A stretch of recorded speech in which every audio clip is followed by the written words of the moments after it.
मुल्क में कशीदा माहौल को देखते हुए उत्तर प्रदेश की योगी हुकूमत ने एक बड़ा फैसला लिया है। अब यूपी में बगैर इजाजत किसी भी जुलूस पर पाबंदी लगा दी गई है।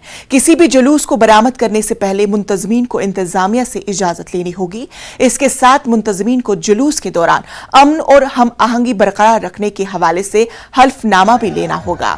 सीएम योगी आदित्यनाथ ने इस सिलसिले में अहकामात जारी किए हैं। अगर कोई कवायद की खिलाफ वर्जी करेगा तो इसके खिलाफ ठोस कार्रवाई की जाएगी। यह हुक्म जारी करते हुए वजीर आला के अफसरान को यह हिदायत दी गई है कि मजहबी जुलूस की इजाजत सिर्फ उन तकरीबात के लिए दी जाएगी जो रिवायती है। अब गैर जरूरी तौर पर नई जुलूस की इजाजत न दी जाए। इस ऑर्डर की कॉपी सीएम ऑफिस की जानिब से ट्विटर पर भी जारी कर दी गई है। वहीं ईद और अक्षय तृतीया समेत आने वाले त्योहारों से कबल उत्तर प्रदेश के वजीर आला योगी आदित्यनाथ ने एक हिदायत जारी करते हुए कहा कि मजहबी प्रोग्रामों में माइक्रोफोन का इस्तेमाल किया जा सकता है, लेकिन आवाज को अहाते से बाहर नहीं सुनाई देना चाहिए और दूसरों को तकलीफ नहीं पहुंचनी चाहिए, क्योंकि हर किसी को अपने अकीदे के मुताबिक इबादत करने की आजादी है।